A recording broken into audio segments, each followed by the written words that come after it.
Welcome to the EOB Podcast, where we talk about the weekend box office and the new openings this week. I'm Ben No, and joining me is Sen Duong. Hey, Sen, so welcome back. Thanks. Okay, so last weekend, we have another hurricane. Right. Another major disaster that turned out not to be that major, but it still caused a lot of damage. Hurricane Irma, right? Hitting Florida. Yep. But it seems like it didn't affect the box office at all. Well, we never know because of it. Would it have done better? We never know. They say, the pre-analysis say, Florida affects about 5% of the total box office. So we're getting ahead of ourselves. It broke so many records that you're like, it probably had no effect. But we don't know if it would have been bigger if there wasn't that storm.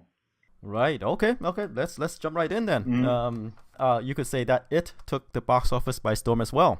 Yeah. One that one that people didn't see coming. Yep. Okay. Okay. So, how about you bring us in? Sure. Stephen King's It. I don't think there's ever been a movie adaptation, right? There's been TV series and a bunch of TV movies, maybe, but is this the first? That TV series, miniseries. Okay. Yes. But yeah, I don't think there's been a movie version yet, and this is the first one. And it broke through everyone's most optimistic expectations. I think optimistically, some analysts were predicting in the 50 to 70 million range, and it made around twice that. Yes, I was predicting within that range as well. I said, hey, you could probably do 50 to 55, open to 50 to 55. Mm-hmm. And when I checked the numbers on Friday, it did that in one day. Yeah, right. So the final the figure over the weekend is 123.1 million, and it could be more. It could be more because when the Friday figure came out to like 50 million, they were still only estimating 100 million because it's a horror film. Horror films tend to be front loaded, but it ended up making even more. It ended up making 123.1 million. So they might still be underestimating this. So when the actual figure comes out later today, it might be more than 123 million.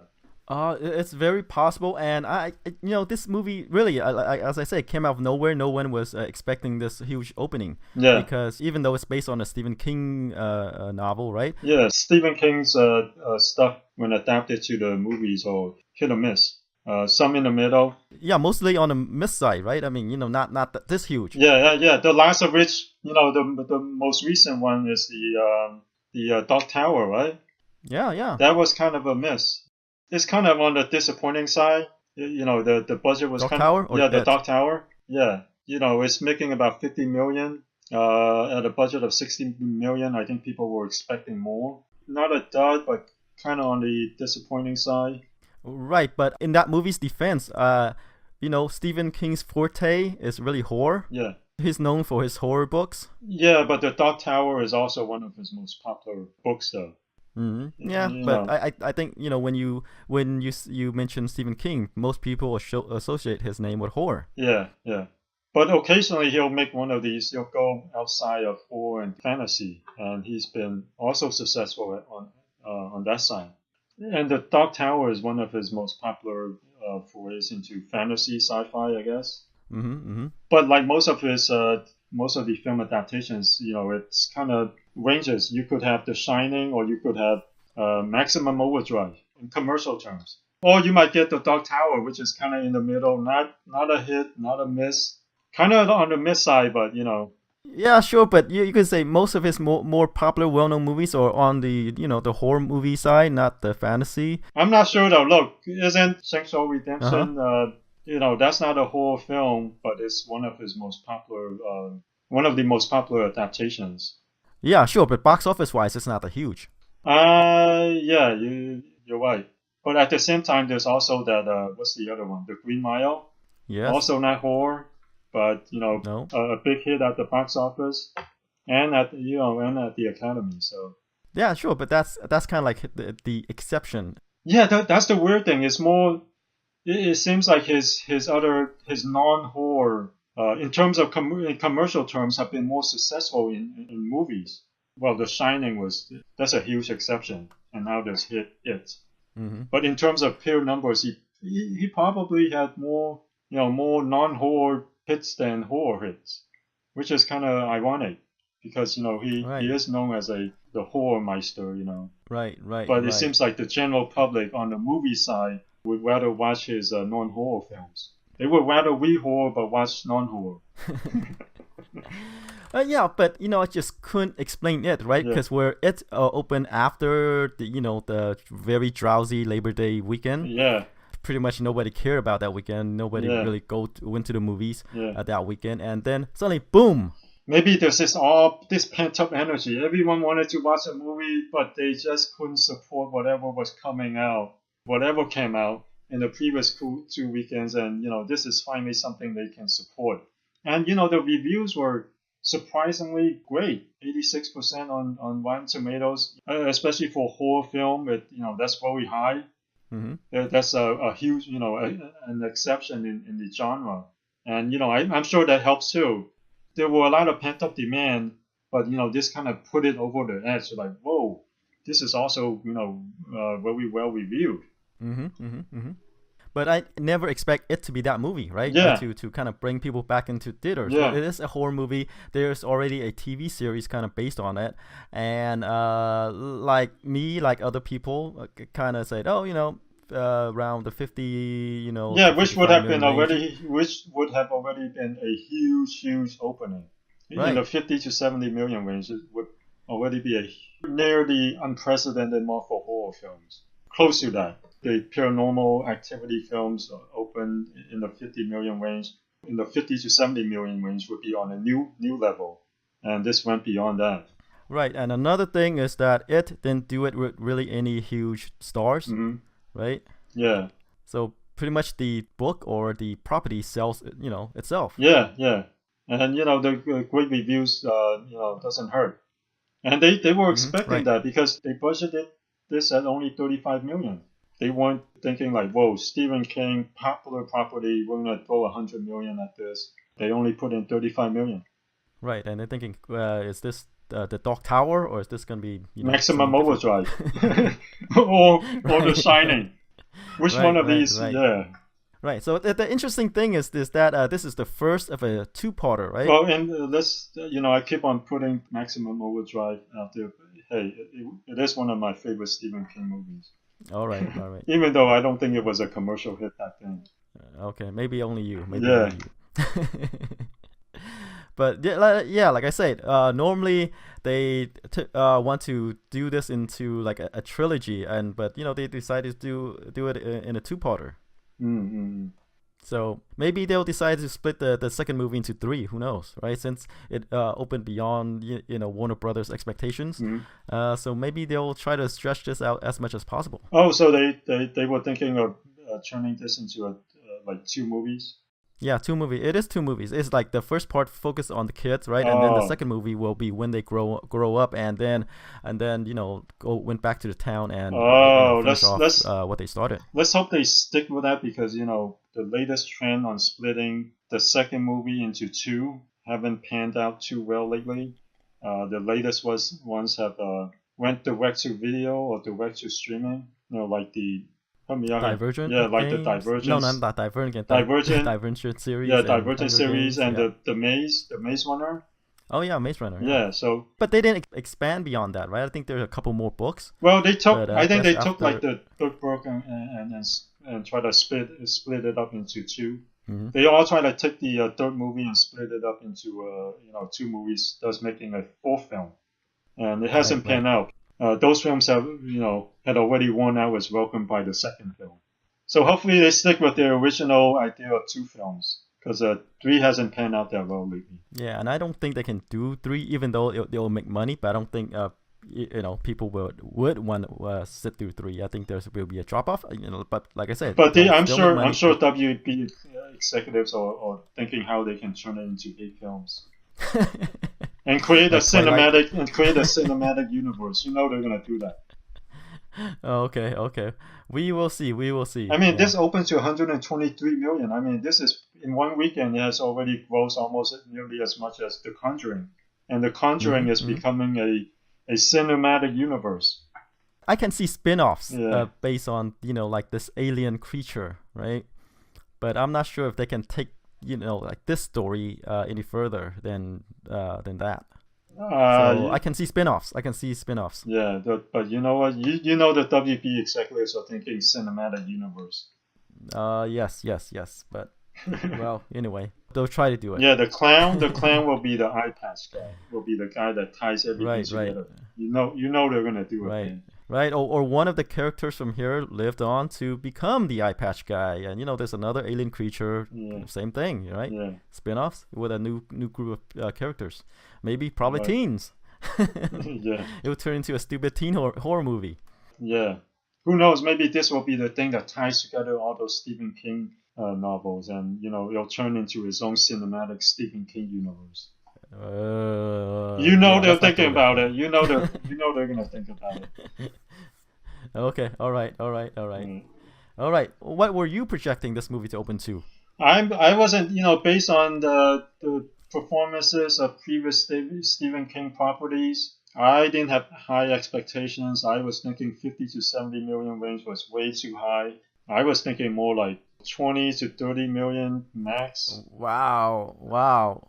I was going with Stephen King's track record. So I was like, what are all these people smoking, thinking that it's gonna make 50 to 70 million? Well, you know what? Luckily, you weren't here. Yeah, so I was lucky I wasn't here. Otherwise, it would have been the other way around. It's like you're like, what the hell is he thinking? 20 to 30 million. Right. What was he smoking? Yeah, you didn't put that down on record, so luckily you missed out on that one. Yeah. Even my 50 to 55 million was way low. Yeah. Okay, so that's it for the movie, I guess. Like a movie that I assume when we say this movie will drop off huge, right? Mm-hmm. Because it is a horror movie, but maybe not. I mean, even though since it has a huge opening, I think this movie will hold on well. Yeah, the thing is, that's what they were expecting if it followed the normal horror trends on Friday, but it hasn't so far because of the great reviews and the great word of mouth. And by the trend so far, it might hold up better than other horror films. So we might see 50% range instead of the 70 or 80% range drop off next weekend. Well, see, I mean, even if it dropped off 60% range, I wouldn't be surprised, right? Mm-hmm. But then it opened to such a huge number that the second weekend is still going to be huge. Yeah, 60% range isn't bad at all for something that opened this huge, and especially for horror film. Horror films tend to drop off by high 60s or even 70% range. Mm-hmm. Right.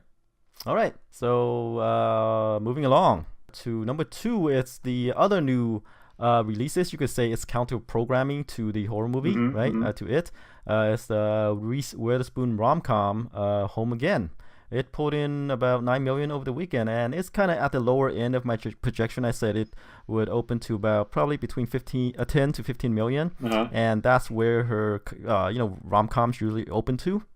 So yeah, just at the lower end of that. Yeah, Reese Witherspoon, after a bunch of indie films, she's kind of came back to her bread and butter, and she doesn't have the drawing power as she used to have. But 9 million, not bad, I guess. It doesn't look like a very expensive film. No, and I guess the change in Home Again is that she is not playing the young single female anymore. She plays a single mom who's recently divorced, and her ex came back to reconcile, and she's having a love affair with a younger man. So yeah, like I said, it's not her typical rom-com. She played the one of the middle-aged woman who's had a family, kind of starting over, and her with a younger man. Yeah, haven't seen the trailer, haven't heard much about it. 9 million is kind of okay, on the lower end of what you projected, and being that it's distributed by Open World Films, I don't think they were expecting something huge. No, but it'll kind of linger, for a couple of weeks and then just go. Yeah, we'll see, because romantic comedies tend tend to be a bit leggier. People don't rush out to see these films. So, even at 9 million, it might eke out 25 to 30 million, which would be kind of on the upper end of open world films resume. Okay. But with the 9 million opening, there's not a lot of demand for this movie. Yeah, the reviews aren't great though. 35% on Rotten Tomatoes, so that doesn't help. Right. So if it doesn't open huge, I don't see it, lasting that long in theaters. All right. So, all right. Let's move along to number 3, which was the top movie for 3 weekends in a row. The Hitman's Bodyguard. It pulled in about 4.9 million over the weekend, and the domestic gross so far is about 65 million. Yeah, the budget of 30 million. So I think it kind of surprised people. I wasn't expecting it to do 70 million. So it looks like it'll probably do 75 to 80 million total. But it's one of those movies that was I guess open at the right time. Was there? Right place, right time. Because it was at a point in time where the box office was at its lowest. Yeah, people have nothing else to watch. Right, exactly. People weren't. Studios weren't exactly throwing out their big movies at this time frame, so it has the benefit of being pretty much the only worthwhile movie to watch. Really. Right. Yeah. Yep.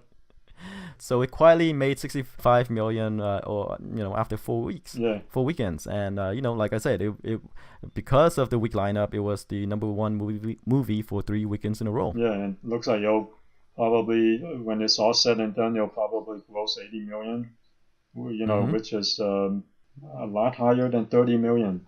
Yeah, not bad. I mean, budget's 30 and the gross is 80, 85, who knows? And then there's still the overseas market for this as well. Yeah, and being that it's from Lionsgate, we'll see a sequel. Of course. Yeah, those guys will make sequels to any film that looks even remotely, if it remotely turns a profit. Like all those Jason Statham movies. Okay. And this is doing way better than those Jason Statham movies. Hey, don't knock Jason Statham. Oh, I'm not knocking him. I watch all of his films, even his direct-to-video films. But I'm just saying, they weren't huge money makers, and they still crank out sequels. Right. I'm just a point for Jason Statham. Yeah. Right? He had, his movie has sequels. Yeah, that's true. But with Ryan Reynolds, with the exception of Deadpool, yeah, right, his movie doesn't have sequels. Yeah. So there you go. Yeah. Okay, so moving along to number 4 is Annabelle Creation. It pulled in about 4 million over the weekend. Drop off is kind of decent, right? I mean, since it's pulled in, same target demographic, and drop off is only about 47%. It's nearing 100 million. Domestic gross is 96 million, and the budget is 15. Yeah. So this whole Conjuring universe is going strong. And it's also from WB, New Line. Yeah, it looks like New Line's going back to their bread and butter. They're the genre films, horror movies, and low budget, and they're making buttloads of money. Yeah. And then they're gonna reboot Lord of the Rings. Yeah. And then they with that money. Yeah, and then their head's gonna swell, and they think they can eventually get out WB and become a studio by themselves. Right. The circle continues. Yeah. Right. Okay, and then let's move along to number 5, Wind River. It's that indie movie with Jeremy Renner and Elizabeth Olsen. It pulled in about 3.2 million over the weekend, nearly 50% drop off from the previous weekend.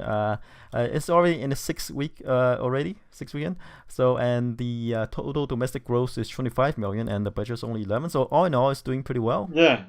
Especially for indie indie film. Reviews are very good, 86% on Rotten Tomatoes, which is important, very important to indie films that don't spend much money on marketing. Yes, and it's released by the Weinstein Company, and they will market the heck out of it. Yeah. They'll jam DVDs down these voters' mailboxes. Yeah, right. Email them, bombard with emails about this movie. So expect to hear about this during the award season. Right.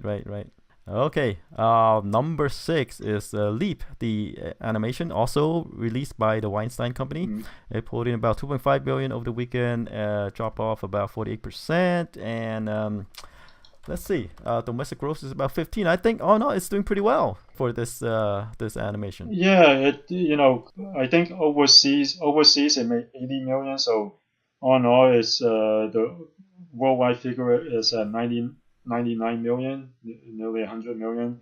Which is pretty good for animated film that's not from any of the major Hollywood studios. You're right, and I don't think, like this movie is not made by Weinstein. I think they just bought the rights for this movie and released here because of the like I say, week's lineup, and it was able to find a niche. And capitalize. And they probably bought the rights for a couple million, and so far it's generated 16 million, and I'm sure on video it'll make some more. Right. It's not a particularly well-reviewed film, 35% on Rotten Tomatoes. Compared to other animated features, especially from the big studios, it's pretty low, but hey, it's making its money. Yeah. And with a huge movie like it like I say, with one of these big movies, it sucked the money from all the other movies. So a movie like Leap, number 6, it only put in about 2.5 million. And as we go lower down the top 10, those movies made in the single digits. Yeah. Also, I wonder if the reviewers reviewed the original version of Leap, or did they mainly just review the American version of it with the American actors' voice work rather than the original? Not sure. Yeah, that always makes a big difference, because sometimes things get lost in translation. Oh, right. All right, let's move on to number 7, Spider Homecoming. It's in its 10th week already, right? Pulled in about 2 million over the weekend. Still chugging along, kind of. Domestic gross right now is 327 million. Worldwide is at 823 million. So it's one of the higher grossing Spider-Man movies. Yeah. I think it's let me see. Number 2 right now. Oh, number 2 worldwide. On a worldwide basis, number 2, Spider-Man 3 is still pretty high. Higher. The Spider-Man 3 on a worldwide basis is 890. Oh, okay. And Spider Homecoming right now is 823. But I don't know. Actually, I don't know how wide it's open worldwide yet. So it might still have a chance to catch up to Spider-Man 3.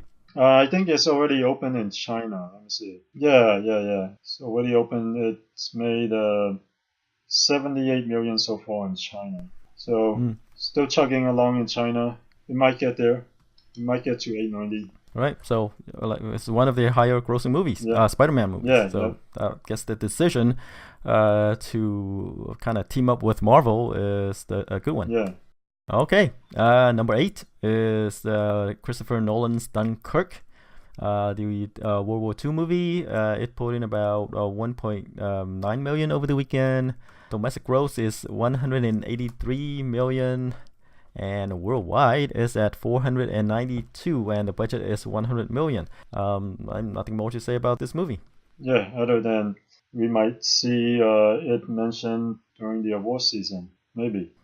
All right. Now, maybe if not for director, or it'll be for cinematography. Yeah, or best picture. Really? Could be. Could be one of the in for the running, because it has all the ingredients, right? Yeah, and it's very well reviewed. One of the better reviewed films at 93% on Rotten Tomatoes. So we'll hear about it in the award season, and it did a lot better than what people were expecting it to do, even at a $100 million budget. Right. I mean, we when we look at the budget before it opens, say, $100 million war movie,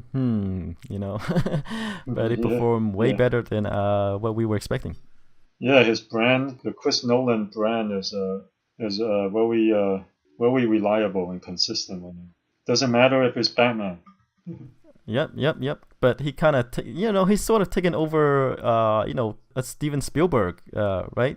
Yeah. He makes well-reviewed films that also make a lot of money. He's got that perfect blend of high regard and high commercial success. Right. And, considering where he came from and to where he is now, it's kind of amazing. He did Memento, that's his breakout movie. Mm-hmm. And then he went on to make a 100 million war movie, and of course the Batman movies as well. Yeah. All right. Let's move on to number 9. Speaking of auteurs, Logan Lucky, Steven Soderbergh's new thriller. It pulled in 1.8 million over the weekend. It did 25 million so far after about a month of release at a budget of 29 million. It's kind of, I think people were expecting it to do better, but I mean, it's doing okay. I don't think it helps its brand any, but reviews were great too, 92% on Rotten Tomatoes. So. Sure, but like I said, we talked about this before. This is where the indie Steven Soderbergh movies usually make, and I kind of lumped this into his indie movies. The box office tick is within what I was expecting. I guess other people look at the people involved, the actors, and saying, hey, this could probably do better than this 25 million number, but I guess it's just the movie just doesn't have that wide of an appeal. All right. Speaking of appeal, and this is kind of on the opposite end. People were expecting this to do poorly, but it did better than expected. And number 10, the Emoji Movie, putting 1 million over the weekend. It's done about 83 million so far after about 2 months of release at a budget of 50 million. I think people didn't have high expectations. The reviews were pretty poor, 8% on Rotten Tomatoes, and they still ended up making about 83 million, which is about 30 million more than its 50 million budget. So it's going to make a profit worldwide. It's at 171 million, which is more than 3 times its budget. Yeah. So you and I both didn't have high hopes for this movie, but yeah, I guess it performed better than what we and everybody else thought. Yeah. Being that it's commercially successful, I wonder if they'll still crank out a sequel. I doubt it, but you never know. Yeah. Because this movie is not huge. Yeah. I don't think they can sequelize this, but I wouldn't put it past them. Yeah, well, okay. They made a sequel to The Nut Job, so and that wasn't a huge blockbuster film. So when there's money to be made, I bet you'll at least get a direct-to-video sequel. That I can see, but I think it's iffy, less than 50% on the second Emoji Movie. All right, okay. But like I say, what do I know? I'm not the one who is greenlighting these pictures. I'm not the one writing out the checks for these movies. So, but you never know. That's the thing in this business. All right. Okay, should we get on to this weekend's new releases? Yes, so this weekend news releases, with the release of it, you can say the box office is back. People are returning to theater, so we have big movies. All right. Coming out. Okay. I believe we have 2 big releases. Mother, with an exclamation point. Yeah. It's the horror movie starring Jennifer Lawrence and Javier Bardem and Ed Harris and others. And then there is American Assassin. A thriller with Michael Keaton, Dylan O'Brien, Taylor Kitsch, and Sanaa Lathan. And also Scott Adkins. Okay. Direct-to-video martial arts star. Okay. Okay. So, which one do you want to tackle first? Well, let's go with the big name person, Mother. Okay. Jennifer Lawrence, Darren Aronofsky, Michael Keaton, Ed Harris. Gotta go with this on a commercial critical level. This has more higher profile. Okay. So Jennifer Lawrence, A-list actress, award winner, Oscar winner, in a horror film. Yeah. Other people might not remember, but she started out in horror movies, as all young, actresses starting out in the business. But the surprising thing is that this is directed by Darren Aronofsky. Yeah, well, I'm not surprised at all because it has, he directed Requiem for a Dream and he directed Black Swan. So it has that. Yeah. His films are always kind of surreal and dreamy and kind of trippy and heady. So it has that kind of, feel. Except this is more of a horror film. Okay, so speaking of horror, right? It's another horror film. Oh, we forgot to mention Michelle Pfeiffer. How did we forget that? Oh yeah, Michelle Pfeiffer. Yeah. So, and like I said, this is a horror movie, so it's going up against It. Yeah, and it is it's the big elephant in the room. Right. Okay, so from the trailer, it looks like this is a remake of Rosemary Baby, kind of, sort of. Okay. If you haven't seen Rosemary Baby, it's this couple. The woman especially doesn't know what's going on, and there's this cult, right, that's trying to get her impregnated by the devil, by Satan. Okay. So it's kind of like that. I saw the trailer. I don't quite get what the deal is, other than she and her husband's trying to build this perfect house and start a family, and then a bunch of strangers came in and supernatural stuff starts happening, like they look like zombies or ghosts or whatever, and then of course Michelle Pfeiffer and Ed Harris gets it on, and then Jennifer Lawrence and Javier Bardem gets it on, so it has everything in the horror genre element, and also Darren Aronofsky's surrealness.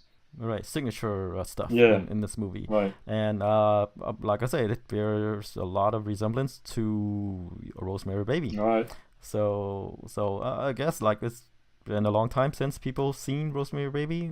So this might be the movie to do it, and with such big names. Yeah. But then there's It. Yes.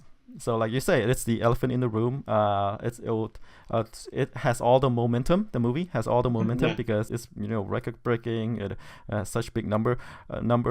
Huge opening. That is the movie people are gonna be talking about. But here's the thing: Mother also has pretty good reviews so far, 80% on Rotten Tomatoes. That's pretty good, because especially with all these talents involved, Oscar-winning actors, Oscar-winning director, or nominated director. Sometimes you see these things come together and they turn out to be crap, and this one turned out to be decent. With an ensemble cast. So right. and it's in a genre that people don't expect Jennifer Lawrence to be in because of the Hunger Games films. But hey, we're seeing how many people turn out for it. There might be this group might want to turn out for Mother. Oh yes, but how much? How big? Yeah. Is the question, right? Yeah. This is a little bit more on the weird side. Okay, let's do some comparison, right? I see this more as an Aronofsky film than a Jennifer Lawrence film. Sure. Okay, so his biggest opening is Noah with Russell Crowe. And that's more of a Darren Aronofsky going commercial. Right. With 43 million opening, right? But that's not like his movie per se, right? But I'm just saying at the higher limit, upper end of what his movies open to, right? And that's Noah. And even the Black Swan only opened to about 1.4 million. But that's a platform release. It pulled in 106 million. Yeah. So when it went wide, how much did it do? Like around 10 when it went wide. Let's take a look. I think when it went over 1,000 theaters, it put in about 6 million. Oh, okay. There was at that point where it opened to around 900 something that put in 8 million. Okay. So this one's open to like 2,500 screens. Right. So what do you think? I'm thinking in the 15 to 20 million mark. 15 to 20. Yeah, so you can say that his movie, like I said, this is a Darren Aronofsky film instead of a Jennifer Lawrence film. And I think, and as you say, it is in the theaters as well. So I think probably based on the people involved, talents involved, I'll go with 20 as well. You're going with 20? Yeah, 20 million opening. Okay. All right, let's go on to American Assassin. Yes, American Assassin. So, Darlene O'Brien plays this guy whose fiance, wife. Dylan O'Brien? Yeah, Dylan O'Brien. Okay, yeah. What did I say? Dylan. Okay. Okay. So his fiance / wife got killed, right? And he wants to get revenge. Yeah, on a terrorist. So his wife got killed by a terrorist, someone from the Middle East, and he wants to get a revenge. Continue. Okay. Yes. All right. Right. So he enlists in this secret program to train himself. Yeah, secret program from the government. Right. It's always the government. The U.S. government. This man of war, assassin as the title character, and Michael Keaton is his trainer, right? And then there's Taylor Kitsch. Yeah, you never know who the bad guy is, right? Taylor Kitsch. Yeah. Well, and speaking, because this is more of an action thriller, that's why I mentioned Scott Adkins. He's kind of lends it a little bit more credibility as a action film. Even though he's probably just some random guy who's in there to beat a bunch of people up. He might be a bad guy. He might be a supporting good guy. I'm not sure, but yeah. It's a good thing that you mentioned him because he wasn't billed at all. Yeah, his name's not on the poster. Right. So nobody know he's in it. Right, but hey, he's in there. Okay. He's gonna push up the action level to a level that we probably wouldn't see if he wasn't there. Right. It gives this movie some action credit. Yeah, and he's like one of these stunt guys that that's been in a bunch of action films like the Born of Tomato movies, like the Jason Bourne movies, and he was also one of the henchmen in Doctor Strange. Okay, all right. So yeah. He's the star of the film. I don't know who Dylan O'Brien and Michael Keaton is, or Taylor Kitsch. Right. Taylor Kitsch. Yeah. All I know is he starred in some big bombs. Yeah, right. Is this gonna be one? That's the question, right? Yeah, I mean the trailer looks, it looks solid. It looks like very expensive. But the thing is, Dylan O'Brien doesn't look like an action star though. Well, he's kind of new, right? Yeah, he's kind of new to the but scene. he's I'm sure he's just supposed to be some average Joe, which is why who's turns into this killing machine because his wife got killed by a terrorist. I guess in that respect he's the right choice, but this is an action film, and I don't see action cred in Dylan O'Brien. No, but also the theme of the movie, I can see it playing well. In Trump country. Yeah, that's true. In the that's more true. conservative Kind of like parts American of the country. Sniper, yeah. So what are you thinking? It is getting the widest opening, 3,000 plus theaters. Right. And the trailer looks very polished. They put a lot of money into this. This is not some cheapy thriller that they just dump in September. Right, because they dump it at this time, and from the trailer, it looks like a pretty expensive film. It doesn't sound like they have much confidence on this film. This should be a summer movie. Yeah, maybe, but who knows, right? I guess it depends on what else is opening in the time slots.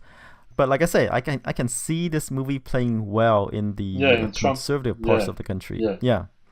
So I think it could open to maybe 20 to 25 million. 20 to 25? Yeah. Okay. Oh, okay. Dylan O'Brien. Oh, he was in Deepwater Horizon and The Maze Runner. Yeah, but look. It's Michael Keaton's face who's like the biggest one on the poster. So. Right. So what do you think? I don't know. Yeah, it is we are in Trump country, but there is a lot of American Sniper has Clint Eastwood and what's his name? Bradley Cooper. Yeah. So American Sniper does have Clint Eastwood. Bradley Cooper is a likable guy, so he makes that character likable guy. I think the character that he plays is kind of controversial, but I'm thinking kind of like 10 million. It could do more. It looks the trailer does look very polished though, very expensive, very polished. But yeah. But the thing is, I don't see action. Dylan O'Brien, I don't see action star material, even though he's been in the Maze Runner. No, but then the theme of the movie, like I said, it could play very well in certain parts of the country. Yeah, you're right. So we'll see. Yeah, I mean the difficulty in like the two new releases is how well it will perform, how well it holds up. Right? Yeah, that's true. if people are watching that, then they won't be watching the other two movies. Yeah, my expectations aren't that high.